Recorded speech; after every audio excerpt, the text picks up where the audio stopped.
ॐ ज्ञानतिमिरान्धस्य ज्ञानञ्जनशलाकया चक्षुरुन्मिलितं येन तस्मै श्रीगुरुवे नमः। नमः विष्णुपादाय कृष्णपृष्ठाय भूतले श्रीमते भक्तिवेदान्त स्वामिन्निति नामिने।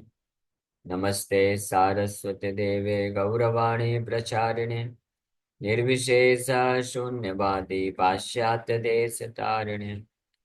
नमो महावदन्याय कृष्णप्रेमप्रदायते कृष्णाय कृष्णचैतन्य नामने गौरतुसे नमः। जय श्री कृष्ण चैतन्य प्रभु नित्यानंद श्री अद्वैत गदाधर शिवासादि गौरभक्तवृंद। हरे कृष्णा कृष्णा कृष्णा हरे हरे, हरे राम राम राम हरे हरे। हरे कृष्णा। सो आप सभी भक्तों का हार्दिक स्वागत है आज के श्री हरिनाम चिंतामणि के चर्चा में। सो हम लोग चर्चा कर रहे हैं श्री हरिनाम चिंतामणि 5वां अध्याय। ये जो दूसरा नाम अपराध है, भगवान के हरिनाम के प्रति देवताओं को स्वतंत्र रूप से पूजा करना दूसरा नाम अपराध है। तो उससे कैसे बचना चाहिए इसके बारे में वर्णन चल रहा है। और वो चर्चा करते करते नामाचार्य हरिदास ठाकुर मायावादी विचारधारा से युक्त जो व्यक्ति हैं वो भगवान विष्णु का भी पूजा करते हैं। तो भी उनके द्वारा जो है उस प्रसाद को ग्रहण नहीं करना चाहिए। तो यथा यथा अन्य देवे करे न दर्शन कृष्णदास बलि तारे करे न बंधन। उसे देवताओं को किस प्रकार से सम्मान करना चाहिए, जहाँ पे भी देवताओं का दर्शन हो उनको कृष्णदास समझ करके उनको प्रणाम करना चाहिए, लेकिन अलग से उनको पूजा नहीं करना चाहिए। ये यहाँ तक वर्णन किया। फिर उसके बाद मायावादी गण यदि विष्णु पूजा करे प्रसाद निर्माल्य भक्त नाही लाए डरे। If the Mayavadis worship Lord Vishnu and offer things to him, out of fear the devotees will not accept the remnants of those offerings. मायावादी लोग अगर भगवान विष्णु का भी पूजा क्यों ना करें, भगवान विष्णु को ऑफरिंग करते हैं, लेकिन फिर भी वैष्णवगण उस ऑफरिंग को उस प्रसाद को ग्रहण नहीं करते हैं, क्योंकि भगवान ने उस ऑफरिंग को उस भोग को स्वीकार नहीं किए। इसका आगे वर्णन करें। मायावादी हरि नामे अपराधी है, ताहारा प्रदत्त पूजा हरि नाही लाय। The Mayavadis are offenders to Lord Krishna's holy name. Whatever worship they offer, Lord Krishna does not accept. मायावादी लोग भगवान कृष्ण के पवित्र नाम के अपराधी होते हैं, इसीलिए वो जो भी पूजा करके जो भी अर्पण करते हैं कृष्ण को, कृष्ण कभी उसको स्वीकार नहीं करते। अन्य देवा निर्माल्या ग्रहणे अपराध, शुद्धा भक्ति साधने सर्वदा साधे बा। तो मायावादियों के द्वारा भगवान विष्णु को अर्पण किया हुआ वस्तु भी प्रसाद के रूप में वैष्णवों को स्वीकार नहीं करना चाहिए। और साथ ही साथ में to accept the remnants of offerings to the demigods is an offence. Pure devotees never accept such offerings.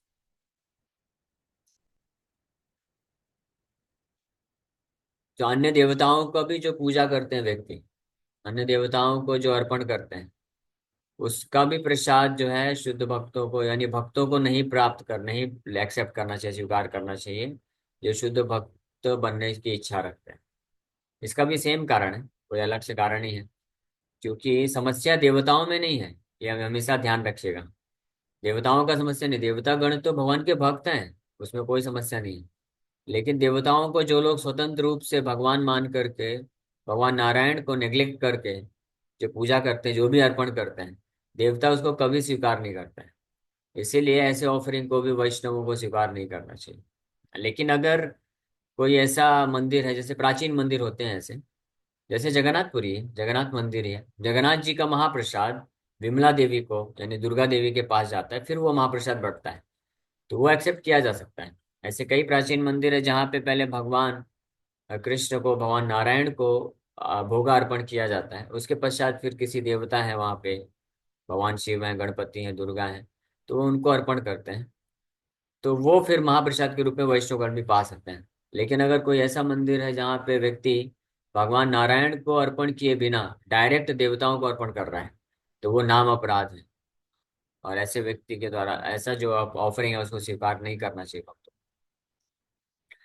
तबे यति शुद्ध भक्त श्री कृष्ण पूजिया, अन्य देवे पूजा करे तत्प्रसाद दिया। से प्रसाद ग्रहणे ते नहीं अपराध, से रूपा देवार्चने नहीं भक्ति बाद। However, लेकिन when he worships Lord Vishnu, a pure devotee may also worship the demigods and then offer them the remnants of what he had first offered to Lord Vishnu.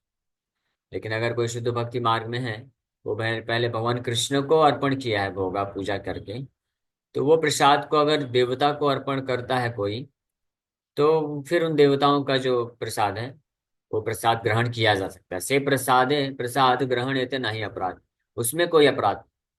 लेकिन डायरेक्ट देवताओं को अगर अर्पण किया गया ऑफरिंग, तो उसको स्वीकार नहीं करना चाहिए, वो अपराध कहलाएगा, नाम अपराध में आ जाएगा। तो इसी प्रकार से to accept these remnants is not an offence, worship of the demigods done in this way does not block advancement in devotional service. इस प्रकार से देवताओं की पूजा जो है व्यक्ति को भक्ति में बाधक नहीं बनता है, ये स्वतंत्र रूप से करने में बाधक बनता है। शुद्ध भक्त नाम अपराधी नहीं है, नाम करी प्रेम पाया नामे देय जान। A pure devotee, शुद्ध भक्त, does not commit offenses to the holy name। जो शुद्ध भक्त होते हैं वो कभी नाम के प्रति अपराध नहीं करते हैं। ये शुद्ध भक्त जो बनना चाहते हैं वो अपने आप को हमेशा हरिनाम के प्रति अपराध करने से अपने आप को बचा के रखते हैं, क्योंकि जब तक हम हरिनाम के प्रति अपराध से नहीं बचेंगे तब तक हम भक्ति मार्ग में आगे नहीं बढ़ सकते हैं। इसलिए जो दूसरा नाम अपराध चर्चा किया जा रहा है, इसको बड़े सावधानी पूर्वक पालन करना चाहिए। ऐसे हर एक 10 नाम अपराध को सावधानी पूर्वक पालन करना चाहिए। हम लोग पहले पहला नाम अपराध चर्चा कर चुके हैं कि किसी भी वैष्णव का निंदा नहीं करना है। अगर दोष भी दिख रहा है किसी वैष्णव में, तो भी भगवान का ये श्लोक स्मरण करके निंदा नहीं करना चाहिए। अपि चेत दुराचारो भजते माम अनन्य भाग, साधुरेव समन्तव्य सम्यक व्यवसितो ही सा। ये बहुत ज्यादा घृणित कार्य भी अगर कोई कर दिया, भक्त है बाहर से लेकिन भी घृणित कार्य कर दिया, दुराचार सुदुराचार, लेकिन फिर भी वो अनन्य भाव से कृष्ण का ही एकमात्र शरण लिया है, तो उसका भी निंदा नहीं करना चाहिए, उसको भी साधु ही समझना चाहिए। थोड़ा कच्चा साधु है लेकिन पक जाएगा, जैसे कच्चा आम है पका आम है, सिंपल सी बात है। इसलिए निंदा नहीं करना चाहिए। पहला नाम अपराध हम लोग सीखे। उसके बाद अब ये दूसरा नाम अपराध भी बड़े स्पष्ट रूप में है। देवताओं को स्वतंत्र रूप से पूजना, देवताओं को स्वतंत्र रूप से मानना, और देवताओं को जो स्वतंत्र रूप से ऑफरिंग दिया जाता है उसको प्रसाद के रूप में ग्रहण करना, ये सब नाम अपराध में आता है। तो इससे बचना चाहिए, अन्यथा हम भक्ति में आगे नहीं बढ़ सकते हैं। तो अगर अब आगे जो है रेमेडी फॉर द ऑफेंस, यही अपराध है प्रतिकार। अगर किसी से ये जो दूसरा नाम अपराध है ये हो गया है, तो उसको क्या करना चाहिए इससे, इस अपराध से मुक्त होने के लिए, इसका वर्णन अब किया जा रहा है। रमाते यद्यपि हाय अन्य विष्णु ज्ञान, तबे अनुतापे करी विष्णु तत्व ध्यान। श्री विष्णु स्मरिया करी अपराध क्षय, यत्ने देखी यार न से अपराध है। Although one may have foolishly thought Lord Vishnu on the same level as the demigods, if one understands the truth of Lord Vishnu and also repents his previous misunderstanding, then Lord Vishnu will forgive his offense. The offender should then be careful not to commit that offense again. तो ये अपराध से बड़ी आसानी से कोई मुक्त हो सकता है कि अगर प्रमाद है, यानी आउट ऑफ इग्नोरेंस, अज्ञानतावश पहले नहीं पता था कि भगवान विष्णु देवी देवता जो है एक ही नहीं है, समान नहीं है। ऐसे ही जनरल जिस समाज में रहे हैं, जैसे परिवार में पालन पोषण हुआ है, तो सब देवी देवताओं को एक साथ एक स्तर पे रख करके पूजा करते हैं तो ये नाम अपराध है। लेकिन पता होने के बाद फिर उनको विष्णु तत्व का ध्यान करते हुए, यानी भगवान विष्णु की सुप्रीम पोजीशन जो है उसका स्मरण करते हुए अब वापस से उस प्रकार के अपराध को नहीं करना चाहिए। अब भगवान विष्णु से माफी मांग लेना चाहिए और रिपेंट करना चाहिए, पश्चाताप करना चाहिए। तो उससे बड़ी आसानी से, भगवान बहुत दयालु हैं, भगवान माफ कर देते हैं। लेकिन जानने के बाद वापस से इस अपराध को कमिट नहीं करना चाहिए। ये सोल्यूशन। पूर्व दोष क्षमाशील भक्तेरा बांधव, दयार सागर Krishna क्षमारार्णवा। Lord Krishna is a friend of his devotees. भक्तेरा बांधव तुम्ही। कृष्ण भक्त के बांधव हैं, friend of his devotees. His nature is to forgive their previous mistakes. पूर्व दोष क्षमाशील। शील मतलब भगवान का स्वभाव है। क्या स्वभाव है? कि अपने भक्तों के वो मित्र हैं और इसलिए अपने भक्तों के जो पूर्व दोष होते हैं, मिस्टेक्स होते हैं, गलतियां होती हैं, उसको तुरंत क्षमा कर देते हैं, उसमें विचार नहीं करते। दयार सागर कृष्ण क्षमार अर्णव। He is an ocean of mercy an ocean of forgiveness. वो दया के सागर हैं कृष्ण, और क्षमा के भी सागर हैं, ओशियन ऑफ फॉरगिवनेस। अपूर्व दोष क्षमाशील। और शील मतलब उनका गुण है, पूर्व दोषों को क्षमा करने का एक उनका महान गुण है। भक्तेरा बांधव, भक्तों के वो मित्र हैं। इसलिए इन इन कृष्ण के इन गुणों को स्मरण करके हमको पूरी आशा के साथ हमारे पिछले जितने भी अपराध हैं, मिस्टेक्स है, गलतियां हैं, उसका क्षमा याचना कर लेना चाहिए, मांग लेना चाहिए और रिपेंट करना चाहिए। अब हम वो गलतियां या अपराध नहीं करेंगे, इस दृढ़ निश्चय के साथ कृष्ण के चरण कमलों का आश्रय ले लेना चाहिए। कृष्ण इमीडिएटली जो है पूर्व दोष से क्षमाशील होने के कारण माफ कर देते हैं, और फिर वो नाम अपराध से व्यक्ति मुक्त हो जाता है। बहुदेवा सेवी संगा करीबा वर्जान, एकेश्वरा वैष्णवेरा करीबा पूजान। A Vaishnava should avoid demigod worshippers. He should worship Lord Vishnu. तो अन्य देवताओं का पूजा को तो त्याग देना ही चाहिए, लेकिन साथ ही साथ में बहुदेव सेवी संग करीब वर्जन। ऐसे लोगों का संग भी नहीं करना चाहिए जो बहुत सारे देवताओं का पूजा करते हैं, स्वतंत्र दृष्टिकोण से रखते हैं, स्वतंत्र भाव से। यानी कहने का अर्थ है, जो नाम अपराध करते हैं उनसे भी बचना चाहिए, उनका संग नहीं करना चाहिए, नहीं तो हम उनके प्रभाव में आकर के हम भी वो अपराध करने बैठ जाएंगे। जैसे असत संग त्यागात यही वैष्णवाचार। जो असत का संग त्याग देता है वो वैष्णव कहलाता है। असत संग और असत संग, एक स्त्री संगी एक असाधु कृष्ण भक्त आर। असत संग में फिर महाप्रभु बताते हैं कि असत संग कौन है। जो स्त्रियों का बहुत ज्यादा संग करता है वो एक असत है, और जो कृष्ण का भक्त नहीं, यानी जो बहुत ज्यादा इंद्रिय तृप्ति के पीछे पागल है, ऐसे व्यक्ति का संग नहीं करना चाहिए, क्योंकि उस व्यक्ति के संग में आने से उसका प्रभाव हमारे ऊपर पड़ सकता है और हम भी जो है सेंस ग्रेटिफायर बन सकते हैं, इंद्र तृप्ति के प्रति भावनाएं वापस से प्रज्वलित हो सकती हैं। और कृष्ण का जो भक्त नहीं है उसका संग नहीं करना चाहिए, क्योंकि कृष्ण का भक्त जो नहीं है उसके संग में आने से, उसके प्रभाव से हमारे हृदय में भी कृष्ण के प्रति भक्ति नष्ट हो जाएगी, ईर्ष्या आ जाएगा, अपराध की दृष्टि आ जाएगी या दोष उत्पन्न हो जाएगा। क्योंकि जो कृष्ण का भक्त नहीं है वो कृष्ण में दोष देखता है, उनके दिव्य जो गुण होते हैं, लीलाएं होती हैं जो कि आध्यात्मिक स्तर पे हैं, तो उनको वो गलत करके देखता है। तो उसके संग में आएंगे तो उसी प्रकार की बातें करेगा और फिर हमारा भी मन भ्रमित हो सकता है या और अपराध लग सकता है। इसलिए उसको अवॉइड करना चाहिए जो वैष्णव बनना चाहते हैं। उसी प्रकार से ये जो दूसरा नाम अपराध है, इस दूसरे नाम अपराध से जो लोग बचना चाहते हैं तो उनको खुद भी ये नाम अपराध नहीं करना चाहिए, साथ में ऐसे नाम अपराध करने वाले जो लोग हैं उनका संग भी नहीं करना चाहिए। और या वैष्णव वैष्णव को केवल एकेश्वर वैष्णवेरा करीबा पूजन, केवल आ, कृष्ण को ही, भगवान विष्णु नारायण या कृष्ण को ही एकमात्र अपना परम भगवान मान करके वैष्णव को उनका पूजा करना चाहिए, सेवा करना चाहिए। इस प्रकार से यह अध्याय समाप्त होता है। हरिदास पदे भक्ति विनोद ये जान, हरि नाम चिंतामणि ताहारा जीवा.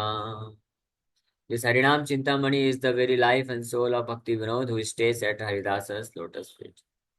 हरिदास पते भक्ति विनोद ये जन.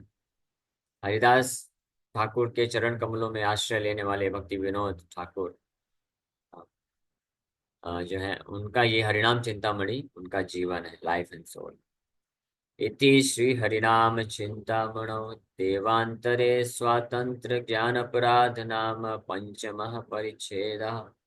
इस प्रकार से पांचवा अध्याय कंप्लीट होता है. देवांतरे, देवांतरे स्वातंत्र ज्ञान अपराध. देवताओं को भगवान नारायण से स्वतंत्र मान करके पूजा करना या ऑफरिंग करना, भोग लगाना, प्रणाम करना, ये एक अपराध.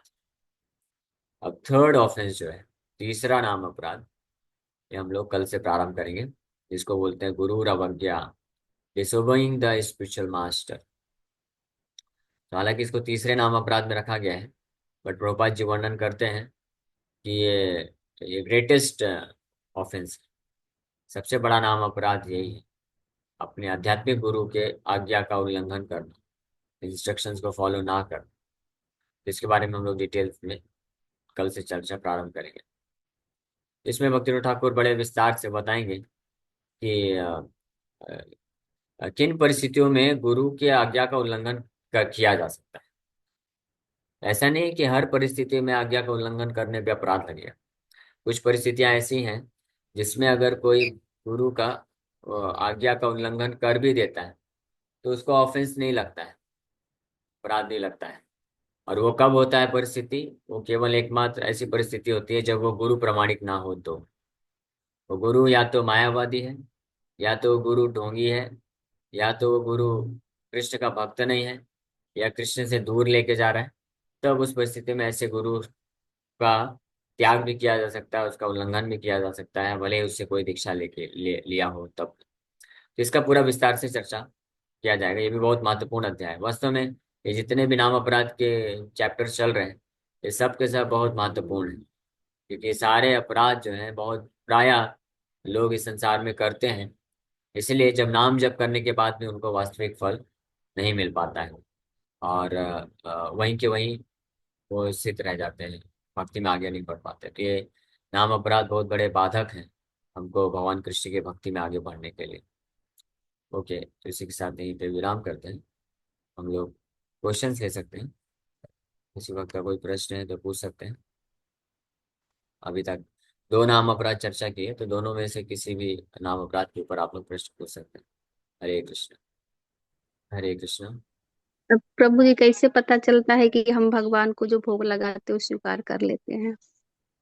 अगर आप भगवान कृष्ण को का नाम जप कर रहे हैं और कृष्ण के प्रति जो मायावाद की विचारधारा से प्रभावित नहीं है, कृष्ण को अपने स्वामी के रूप में स्वीकार कर रहे हैं, और कृष्ण परम भगवान है, उनका दिव्य नाम रूप गुण लीलाएं सब दिव्य हैं, वैष्णव सिद्धांत को स्वीकार करके भगवान को हम भोग लगाते हैं, किसी प्रमाणिक गुरु वैष्णव के आश्रय को लेकर के, तो भगवान स्वीकार करते हैं निश्चित रूप में, इसमें कोई संशय नहीं. तो हम लोग बहुत बहुत बहुत ज़्यादा सौभाग्यशाली हैं. श्रील प्रभुपाद जी की कृपा से हमको उचित प्रकार का वैष्णव सिद्धांत पता चला, और प्रभुपाद जी के माध्यम से हम भगवान को जब भोग लगाते हैं तो हमको निश्चिंत रहना चाहिए कि हम योग्य नहीं है वास्तव में भगवान को भोग लगाने के लिए. तो लेकिन प्रभुपाद जी की आश्रय लेने से, उनका मार्गदर्शन में रहने से भगवान निश्चित रूप से स्वीकार करते हैं. और इसका प्रमाण हम देख सकते हैं, हमारे जितने भी मंदिर हैं इस्कॉन में, वहाँ पे भगवान का नियमित रूप से कृष्ण का आराधना होता है, पूजा होता है, ऑफरिंग किया जाता है. तो शिला प्रभुपाद जी जैसे हमको बताए हैं सिस्टम, मार्गदर्शन दिए हैं, हम वैसे ही पूरा प्रयास करते हैं भगवान को सेवा करने का. और प्रभुपाद जी के माध्यम से हम भगवान का इस प्रकार सेवा करते हैं, तो भगवान उसको स्वीकार करते हैं. और इसलिए उस प्रकार के महाप्रसाद को जो व्यक्ति ग्रहण करता है तो भक्ति में एडवांसमेंट करता है, ये प्रूफ है, प्रगति करता है. इसलिए अगर हम शुद्ध वैष्णव आचार्य हमारे गुरु महाराज गुरु हैं और श्रील प्रभुपाद जी हैं, उनका आश्रय लेकर के अगर हम भगवान का सेवा करेंगे, भोग लगाएंगे, तो हमको निश्चित रहना चाहिए कि निश्चित रूप में भगवान यानी स्वीकार कर रहे हैं. और उसका प्रमाण फल कैसे पता चलेगा? ये पता ऐसे चलेगा कि उस प्रकार की सेवा करने से हम भगवान के प्रति आसक्ति को विकसित कर पाएंगे, और भौतिक जगत के प्रति आसक्ति धीरे धीरे नष्ट हो पाएगी। तो अगर ये हो रहा है तो इसका मतलब हम सच में प्रामाणिक तरीके से प्रभुपाद जी के आश्रय में रह करके, उनके मार्गदर्शन में रह करके कृष्ण का सेवा कर रहे हैं, भोग लगा रहे हैं उनको अच्छे से, और भगवान स्वीकार कर रहे हैं। Okay. Yes thank you so Sneha much माता। प्रभु जी। हरे कृष्णा। हरे कृष्ण। यस स्नेहा माता जी। हरे कृष्ण प्रभु जी दोनों तो प्रभु जी हरे जैसे आप कृष्ण। बोलते हैं कि ये मन मतलब किसी देवताओं की मतलब प्रसाद नहीं खाना चाहिए, तो मुझे मैं प्रभु नहीं जी बोल जैसे रहा हूँ। आपने ना जी प्रभु जी उसमें लिखा है तो हाँ, आप नहीं बोले नामाचार्य तो श्रीला प्रभु जी हरिदास ठाकुर बोल रहे हैं, चैतन्य महाप्रभु के महान पार्षद हैं। तो प्रभु जी जैसे अपन बड़ी बड़ी मंदिरों में जाते हैं तो वहां प्रसाद लेके चढ़ाते, तो हमको वो चीज नहीं चढ़ाना चाहिए, कैसे मतलब करें, जैसे आप जैसे अपन केदारनाथ गए और हाँ, तो उसके लिए वहां बताया हरिदास ठाकुर कि आप अगर जब किसी देवताओं के यहाँ जाते हैं, मंदिरों में जाते हैं, तो जो प्रसाद लेके जा रहे हैं ना, पहले उसको कृष्ण को भोग लगाइए। कृष्ण को पहले अर्पण करिए, और फिर कृष्ण का महाप्रसाद लेकर के भगवान शिव के पास, दुर्गा जी के पास जाके भोग लगाइए, उनको प्रदान करिए। तभी वो स्वीकार करेंगे, क्योंकि वो वैष्णव है ना। अभी जैसे आप खुद सोचे, आप थोड़ा सा भी अगर विचार करेंगे तो समझ पाएंगे। जैसे हम लोग हैं, अभी हम लोग तो इतने शुद्ध वैष्णव नहीं है, हम तो बहुत, मैं तो स्पेशली अभी भक्ति की प्रारंभिक अवस्था में। लेकिन मुझे भी कोई भक्त अगर कुछ ला के देता है, कुछ फूल भी ला के देगा, फल भी ला के देगा, तो हम तुरंत पूछते हैं क्या आपने भोग लगाया भगवान को। तो हम खुद स्वीकार नहीं कर रहे हैं भगवान को बिना भोग लगाया हुआ चीज, जबकि मैं तो, हम जो अभी भक्ति में उन्नत करने का प्रयास कर रहे हैं। तो भगवान शिव, दुर्गा माता, गणपति, ये सब भगवान के महान शुद्ध भक्त हैं। तो ये भगवान को बिना भोग लगाए कैसे स्वीकार कर सकते हैं? इम्पॉसिबल है, कर ही नहीं सकते। वो केवल भगवान का महाप्रसाद ही लेंगे। इसलिए जब हम किसी देवता के पास जाएं तो पहले कृष्ण को भोग लगाइए, तुलसी डल डाल के अच्छे से, और फिर कृष्ण का महाप्रसाद उनके पास जाकर के अर्पण करिए। वो खुश होकर के स्वीकार करेंगे और आपको आशीर्वाद भी देंगे। फिर वो महाप्रसाद हम ग्रहण कर सकते हैं। ठीक है। जी जैसे जैसे प्रभु जी वहां पे मंदिर में जैसे हम जैसे अभी यहाँ गए बिरसुनपुर गए या फिर कहीं फिर गए, तो वहां तो हम जैसे प्रसाद दिए हैं, तो फिर मानसिक रूप से लगाएंगे वहां तो मंदिर में के अंदर तो नहीं नहीं, मानसिक रूप से विष्णु क्यों लगाएंगे? आप घर से लेके जाइए ना, फल फूल वगैरह लेके जाइए, और भगवान को मतलब वहां घर खरीद पे के ना कृष्ण को लगाएं, लगा के। हाँ वहां घर मतलब वहां पे खरीद के ना लगाए, मतलब अपने घर से ही भगवान ले हाँ, जाए। वहां पे खरीद क्या जरूरत है? आप अपने आपके घर से खुद बना के लेके जाइए। और वहां पे अगर खरीद रहे हैं तो फिर वहां पे देखना पड़ेगा आपको कि कोई भगवान विष्णु का मंदिर होना चाहिए जहाँ पे भगवान विष्णु को या कृष्ण को अर्पण किया जा सके। और अगर ऐसा सिस्टम नहीं है तो आप घर से ही फल फ्रूट्स वगैरह भगवान को भोग लगा के फिर लेके जाना चाहिए। अभी तक प्रभु जी जैसे हम विंध्याचल चली जाते थे तो वहां नारियल वगैरह लेते थे, तो मतलब अब ऐसा नहीं करना चाहिए, हमको घर से ही बना के ले जाएं और हाँ, यस यस, ऐसे। कृष्ण प्रभु जी हरे कृष्ण प्रभु जी। हरे पर जो कृष्ण। मंदिरों में चढ़ा हुआ प्रसाद जो भी, चाहे हनुमान जी के मंदिर में हो या शिव जी के मंदिर में, वो चढ़ा वो के और नहीं लेना पंडित चाहिए। जी वगैरह देते हैं, तो क्या करना चाहिए उसको? नहीं नहीं लेना चाहिए, अगर वो कृष्ण को अर्पण नहीं किया गया है तो फिर नहीं लेना चाहिए। वो देखना चाहिए, जिस भी मंदिर में हम जा रहे हैं तो पहले ऑब्जर्व करना चाहिए यहाँ पे भगवान कृष्ण का है विग्रह वगैरह कि नहीं है, भगवान कृष्ण को अर्पण कर रहे हैं कि नहीं कर रहे हैं। अगर नहीं कर रहे हैं, डायरेक्ट स्वतंत्र रूप से देवताओं को अर्पण कर रहे हैं, तो वो स्वीकार नहीं करना चाहिए। अब हम स्वीकार नहीं करेंगे तो उनको बुरा लगेगा, तो इसलिए उनके सामने ले लीजिए हाथ में, लेकिन उसको खाना नहीं चाहिए, फिर किसी को दे देना चाहिए। कृष्ण ओके। प्रभु जी ये फिर अपराध नहीं हो, मतलब ये मतलब देवताओं का अपराध तो नहीं होता इसमें नहीं गिनती होगा, में? देवताओं का अपराध नहीं होगा, क्योंकि देवता लोग उसको स्वीकार ही नहीं किए हैं। तो जब देवता स्वीकार नहीं किया तो हम क्यों स्वीकार करें? देवता लोग तो, देवता गण वो भगवान के भक्त हैं, तो वो जब स्वीकार ही नहीं किए तो हम कैसे स्वीकार कर सकते हैं? बल्कि प्रभु उसको जी स्वीकार बहुत करना अपराध है। तो प्रभु जी बहुत से लोग ये भी कहते हैं ना कि हम मतलब वो लोग ऐसा मानते ही नहीं कि भगवान नहीं, उनको डायरेक्ट भगवान के रूप में सीधे प्रसाद भोग लगा देते हैं, शंकर जी मानने से हो क्या होता है? चाहे, मानने जैसे से हमको थोड़ी ही ना नहीं होता पता है। था ये भी जब तक ये क्लास नहीं लेते थे ना, इस्कॉन हाँ, तो से जुड़े इसीलिए तो ये नहीं थे क्लास तब किया तक। जा रहा है ना, इसलिए तो किया जा रहा है। तो अब हमको समझ जाना चाहिए, अभी तक जो अपराध हो गया तो हो गया। इसलिए हरिदास ठाकुर उपाय भी बताए कि अभी तक हमने ये सब अपराध किया है, तो हमको भगवान से क्षमा मांग लेना चाहिए, अब आगे से नहीं करना चाहिए। सिंपल सा पॉइंट है, देखिए इसमें कोई कंफ्यूजन नहीं है, ऑलरेडी मैं बता चुका हूँ कि देवता गण भगवान के शुद्ध भक्त हैं। अभी हम जैसा जो छोटा भक्त है, वो भी भगवान को बिना भोग लगाए खाता नहीं है। तो वो देवतागण कैसे भगवान को बिना भोग लगाए खाएंगे? कृष्ण के अलावा, कृष्ण का जो प्रसाद है उसके अलावा वो कुछ नहीं लेने वाले। तो पत्रम पुष्पम फलम तो हम भी स्वीकार नहीं करेंगे। और कई लोग तो जो नॉनवेज वगैरह चढ़ाते हैं, कभी भगवान शिव, माता दुर्गा, काली, ये लोग कभी नॉनवेज नहीं खाते हैं। ये इनका नॉनवेज जो लोग चढ़ाते हैं ये सब अपने भूत प्रेत पिशाचों को दे देते हैं। तो वो जो लोग महाप्रसाद समझ के खाते हैं ना, वो भगवान शिव का प्रसाद नहीं खाते हैं, काली का प्रसाद नहीं खाते हैं। वो जो उनके अनुचर होते हैं, भूत प्रेत पिशाच लोग, उसका महाप्रसाद खा रहे हैं, उससे और चेतना दूषित होने वाली है। एनीवे, ठीक है। दीपाली माता जी ने भी हाथ उठाया था बीच में। दीपाली हरे ठाकुर कृष्णा माता प्रभु जी, जी। आपका प्रश्न है? हरे कृष्ण प्रभु जी। यस माता जी। प्रभु जी, जैसे कोई हमें इनवाइट करता है घर पे या फिर किसी पूजा वगैरह में, तभी हमें वो प्रसाद नहीं खाना चाहिए? हाँ, नहीं खाना चाहिए, लेकिन क्योंकि अभी आप किसी के घर में, सगे संबंधी घर में इनविटेशन मिला है, गए हैं, तो आप उनको हाँ। बोलेंगे कि हम नहीं खाएंगे तो बुरा लगेगा, अच्छा नहीं लगेगा, वो समझ नहीं पाएंगे ना अभी फिलोसफी।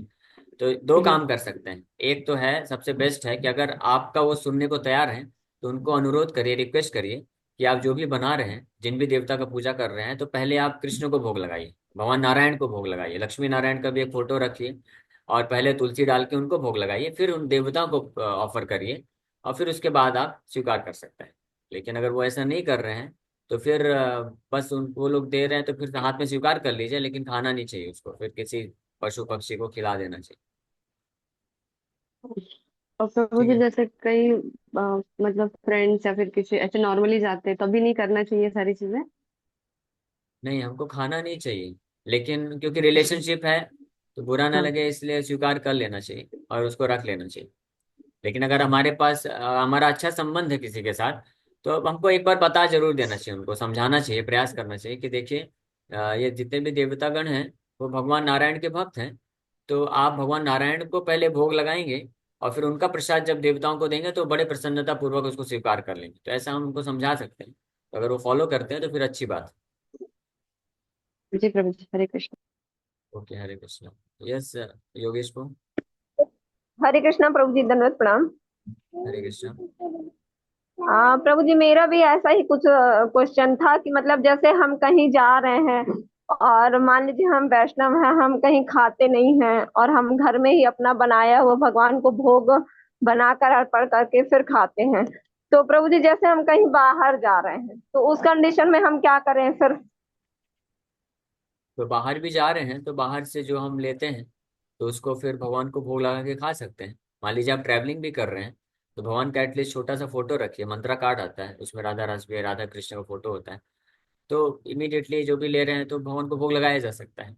एक छोटा सा डिब्बी रख सकते हैं जिसमें तुलसी रखिए और उनको भोग लगा के ले सकते हैं। अगर भगवान को भोग लगा के लेना है तो पॉसिबल है। कोई ऐसी परिस्थिति हो गई बहुत ज्यादा जिसमें कोई पॉसिबिलिटी नहीं है कि भगवान को भोग लगा नहीं सकते हैं, तो फिर वो केस में मेंटली, कम से कम मानसिक रूप से भगवान को स्मरण करके, उनको मंत्र प्रणाम करके और भोग लगा के फिर लेना चाहिए। लेकिन ट्रैवलिंग में भी भक्त लोग रहते हैं, उनके पास कुछ ना कुछ फोटो रखते हैं, और जो भी खरीदते हैं फल फ्रूट्स वगैरह, या मान लीजिए कहीं बाहर है तो किसी जैन होटल से बिना प्याज लहसुन के आपने खरीदा लिया तो उसको भी भगवान को तुलसी डाल के भोग लगा के खाई। प्रिंसिपल फॉलो हरे करना कृष्ण चाहिए। प्रभु। यस। हरे हरे कृष्णा कृष्ण प्रभु जी, धन्यवाद प्रणाम। प्रभु जी, मेरा दो क्वेश्चन था। एक्चुअली एक क्वेश्चन ऐसा है कि हमारे मेरे पूरे फैमिली में भगवान कृष्ण को तो बहुत मानते हैं, पूजते हैं, लेकिन उनसे भी ज्यादा भगवान विट्ठल है ना, उनकी सेवा बहुत ज्यादा करते हैं। तो कभी कभार ऐसा होता है, प्रसाद हम है ना, भगवान विट्ठल है ना, उनको और भगवान कृष्ण इनको साथ ही में दिखाते हैं। तो इसमें कोई अपराध तो नहीं होता है प्रभु जी? नहीं नहीं, ये तो मैं ऑलरेडी बताया आपको, उसमें क्यों कंफ्यूज है आप? भगवान विट्ठल और कृष्ण एक ही हैं, आप अलग क्यों समझ रहे हैं? कोई अंतर नहीं है, विट्ठल कृष्ण ही है, इसलिए कोई अपराध नहीं है। डायरेक्ट भगवान विट्ठल को भोग लगाइए और प्रसाद के रूप में ग्रहण करिए, तो कोई अंतर नहीं है। ओके प्रभु जी। नारायण, विष्णु, भगवान विट्ठल, भगवान रामचंद्र, नरसिंह भगवान, कृष्णा एक ही है, सब विष्णु तत्व है, कोई कंफ्यूजन नहीं। ठीक है। ओके प्रभु जी। प्रभु जी, और एक क्वेश्चन था। हमारे गांव में भैरवनाथ जी का टेम्पल है, एंड वहाँ पे ना हर साल मतलब पशु हत्या करके उनको प्रसादम चढ़ाया जाता है। तो हमने पिछले, जब से मैं इस्कॉन ज्वाइन किया, मैंने स्ट्रिक्टली सब बंद कर दिया। मैंने हमारे रिलेटिव है उनको भी बताता हूँ, लेकिन वो मानते ही नहीं। तो मैं ऐसा सोच रहा था कि उनको है ना वो बंद करना रहे, तो ऐसे के लिए कुछ उनको किस तरीके से का समझाना चाहिए प्रभु जी, हरे कृष्ण। देखिए कैसा है कि आप जो शास्त्र के नियम है उसको अच्छे से पालन करिए, और फिर अन्य लोगों को हम समझा सकते हैं अपनी तरफ से। ठीक है। अभी उनमें से जो भाग्यशाली लोग हैं स्वीकार करेंगे, और जो दुर्भाग्यशाली लोग हैं वो नहीं स्वीकार करेंगे, तो उनको छोड़ देना चाहिए फिर। आप सबको कंट्रोल नहीं कर सकते ना, क्योंकि सब प्रकृति के 3 गुणों से अलग अलग गुणों पे कार्य कर रहे हैं। लेकिन आप मत करिए, और आप जिन लोगों को, जिन सगे संबंधियों को आप बचा सकते हैं बचाने का प्रयास करिए। तो दैट्स ऑल, हम यही कर सकते हैं। हम लोगों को स्ट्रेट फॉरवर्ड जो ज्ञान है, सिद्धांत है, हम वो बता सकते हैं प्रेम से। बाकी अब उनको फॉलो करना नहीं फॉलो करना वो उनके ऊपर है। और जैसे डॉक्टर होता है, तो डॉक्टर मरीज को बहुत बोल सकता है कि देखो आपका ऐसा ऐसा डिजीज है, आपको ये नहीं खाना है, ये करना है, ये नहीं करना है, इस प्रकार का ट्रीटमेंट लेना है नहीं लेना है, बता देगा। फिर अब मरीज को डिसाइड करना है कि मुझे करना है कि नहीं करना है, डॉक्टर उसमें अब कुछ नहीं कर सकता। ठीक है। ओके। ओके यस प्रभु कृष्ण। जी, दंडवत यस प्रणाम। कृष्ण, कृष्णा माता जी। कृष्णा माता जी सुन पा रही हैं? हरे कृष्ण प्रभु जी। नहीं आप नहीं, कृष्णा चेतन माता जी हाथ यस, ऊपर किया हरे था। कृष्ण प्रभु जी। मैं पूछना चाहती थी, वो शिवलिंग के ऊपर शालिग्राम रखते हैं तो वो उनके लिए ही रखते हैं क्या? उनका प्रसाद हम ले सकते हैं? शिवलिंग के ऊपर शालिग्राम? ऐसा तो हाँ, वो मैंने शालिग्राम सुना नहीं। शिला रखा रहता है, हाँ। अच्छा, शिवलिंग के ऊपर क्यों रखते हैं? शिवलिंग आ, के ऊपर मतलब वो जो सर्कल होता है ना, अच्छा। नीचे। अच्छा ठीक है, मतलब भगवान शालिग्राम के रूप में है भगवान नारायण। हाँ तो हाँ। चलेगा, फिर भगवान नारायण को शालिग्राम जी को ऑफरिंग हो रहा है, उसके बाद शिव जी ग्रहण कर रहे हैं, तो वो महाप्रसाद ले सकते हैं। हाँ, तो वो मंदिर में उनके लिए ही रखते हैं। अच्छा हाँ। हाँ चलेगा। ओके, आरती समय माता जी प्रभु जी आप कुछ और बोलना चाहिए? जी जी प्रभु जी, मतलब मैं ये बोल रही थी, जैसे प्रभु जी हम लोग गांव जाते हैं, हमारे यहाँ पूजाई वगैरह होती है, तो वहां पे प्रभु जी जैसे देवताओं की पूजाई होती है, तो उस कंडीशन में ये कहा जाता है, मतलब हमारे घर के जो बड़े बुजुर्ग हैं वो ये कहते हैं कि इस प्रसाद को वहीं ग्रहण करके फिर बाहर निकलते हैं। तो प्रभु जी उस कंडीशन में हम वैष्णव हैं, तो हम क्या करें? तो आप एक काम कर सकते हैं, तो उनको बोलिए कि आप देवताओं को पूजा कर रहे हैं, लेकिन देवतागण भगवान के भक्त हैं नारायण के, तो साथ में लक्ष्मी नारायण का भी फोटो रखिए उनके ऊपर स्थान में, और उनका पहले पूजा करिए, उनको पहले भोग अर्पण करिए तुलसी डाल के, और फिर देवताओं को, पितृगणों को, तो कुल देवता हैं जो भी हैं उनको आप दीजिए। तो उस केस में फिर आप सेफ हो जाएंगे, क्योंकि भगवान नारायण को वर्शिप किया गया है, भगवान नारायण को ऑफरिंग किया गया है। तो ये प्रयास करिए। तो इसमें तो किसी को इतना ऑब्जेक्शन नहीं होना चाहिए, लक्ष्मी नारायण का एक फोटो ऊपर रख के उनको करने में क्या समस्या है? तो अगर वो इस बात को स्वीकार नहीं कर सकते तो फिर आप प्रेम से बोल सकते हैं कि फिर हम जो है प्रसाद नहीं ग्रहण कर पाएंगे। ठीक ठीक है प्रभु जी, हरे कृष्ण। ओके, हरे कृष्ण।